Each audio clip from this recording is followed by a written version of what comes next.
Hello and welcome back to Rev Endurance Sports and another episode in bike geometry and bike fitting 101. In a previous video, I mentioned different types of bikes and how they're designed in different geometries. And so I thought I would cover a term that is used a lot in the bike industry, and it's used by fitters and even salespeople to figure out which bike they could recommend to a customer. So stack and reach basically came about, I guess Cervelo's getting credit for having established this. And it came about because it was very difficult for the layman or even an expert to look at a bike geometry of, okay, this one is called 56 for this company, and this one's called a 56 with this company, but the head tube is taller here and the top tube is longer there. So, how does all that, how can I compare these two 56 or 55 centimeter bikes? They're both called the same, but the geometry is different. And so how would that impact the way the rider was, or the rider's position on that bike? So the best way I can describe this to you is follow along with me. Stack is how tall something is. So if you think about sitting at the table and you get a stack of pancakes, well, that's how tall those pancakes are, right? A stack of pancakes, short stack, tall stack. Stack of pancakes, how tall something is. And then reach, well, reach is how far you need to reach across the table to get that maple syrup, right? So stack is how tall, reach is how long, right? So if we look at a bike, the way they do this is they basically say, okay, everything's basically going to start from the bottom bracket. So you have a stack measurement that goes from the center of the bottom bracket to a line that is coming from the head tube, and that's how tall the bike is. Then you have how long the bike is, long or short, and that's going to go from the center of the bottom bracket and then goes along this way. So first how tall it is and then how long it is. So if you have a taller head tube, typically speaking, a taller head tube will reduce the size of the top tube, and you'll have a much shorter reach, but a much taller bike. If your head tube is shorter, then generally speaking, it is much longer of a reach to the handlebars, and it is also not as tall, right? So the head tube height impacts a lot, right? This is called the head tube. But it can get complicated, which we're not going to cover today, but depends on the seat tube angle. The more laid back a seat tube angle is, it makes it longer. The steeper the seat tube angle going this way makes it shorter. So we're not going to cover that today, but you get that as an idea. And then also, when you're talking gravel and those kinds of things, you need bigger tire clearance. So now a fork is much taller than it used to be, and head tubes are going to be shorter on, let's say, a gravel bike of the same size. That's just a generalized statement. So anyway, stack and reach. Now you can take two bikes from two different manufacturers and say, okay, that 55 centimeters says this and that 55 centimeters says that. And you can compare the two frames, or 10 frames if you're shopping for a new bike. But remember that that's not the end all be all. It just basically tells you where the handlebars are going to be in relation to your body, right? So it doesn't account for all this other stuff back here. It just says this is how tall it's going to be, and that's where the handlebar might be, and then this is how far away from your seated position that handlebar is going to be. I'm going now to grab the camera because I want to show you on a geometry chart how these numbers, how you see these numbers on a geometry chart, and then how it impacts it.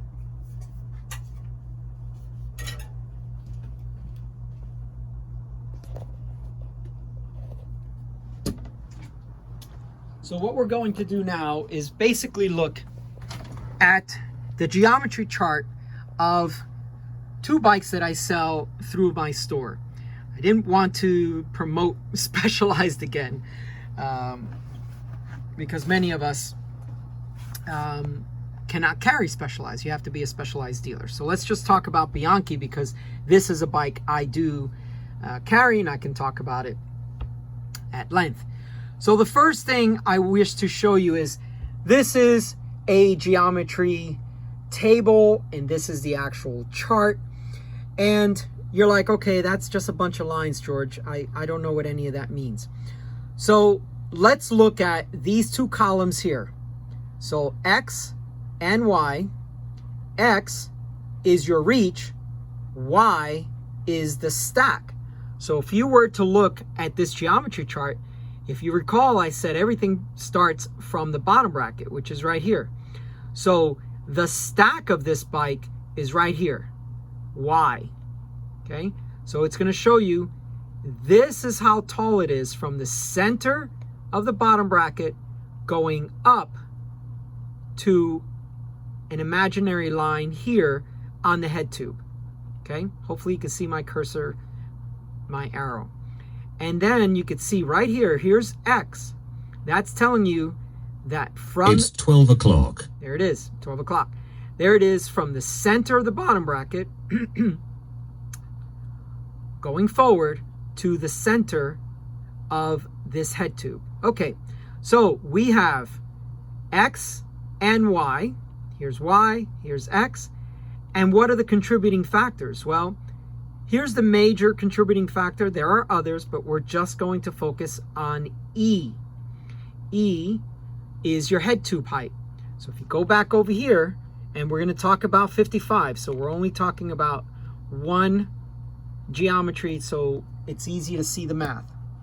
So on the 55, the stack on the 55 is 569, and its reach is on this Infinito 55. So the stack is 569, the reach is 381. Well, let's compare that to a race geometry bike. So the same thing, here's X, here's Y, here's E. So if we look at X on the 55, so you can see it right here, X and Y on the 55, you're looking at a 541 for its stack and a 390 for its reach. Well, right now that's still just gobbledygook, isn't it? So let's go here and let's look at E, because as I mentioned, E affects a lot of things. So there's E at 140. If we go E on this bike, it's 165. Okay, so just for fun, I created this small spreadsheet.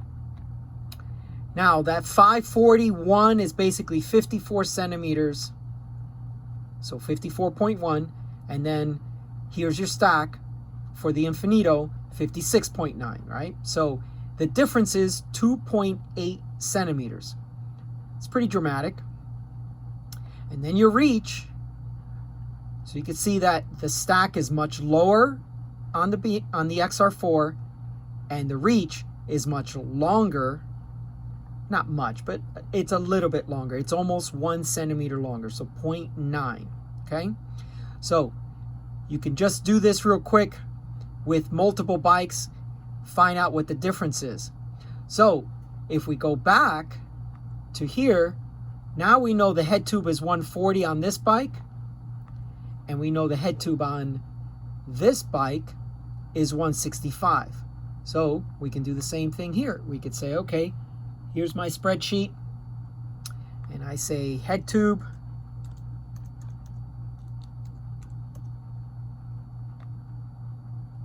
me expand this, change this to 20, just like everything else. Okay, and now we could say, okay, the head tube on the XR4 is 140, and the head tube on the Infinito is 165, and we could say, okay, this cell is going to equal this minus this, check mark, there it is. But these are, again, in centimeters, so let's just put that little decimal point there, and there it is. So the head tube on the Infinito, which is letter E on these geometry charts, right here, E, is now 2.5 centimeters taller on the Infinito than it is on the XR4. And that impacts the stack. But notice it's not a clear difference. So even though the head tube went up 2.5, that doesn't mean that the stack went up 2.5. Again, this is where it gets tricky, and the seat tube angle might come into play, the top tube length might come into play.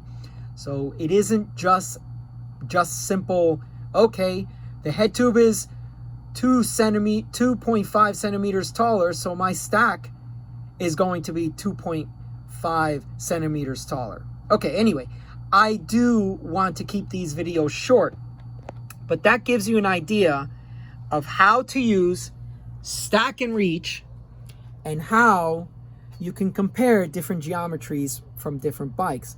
In this case, these are two bikes within the same manufacturer, so both Bianchis. One is the race geometry, one is endurance geometry, and so that's how you can compare the two. Okay, thank you so much for tuning in. I appreciate your time and your attention. We are that close to 2,000 subscribers. So if you're new to the channel, please consider subscribing. If you've been watching the channel, please consider subscribing. Okay, like and subscribe, and we'll see you up the road.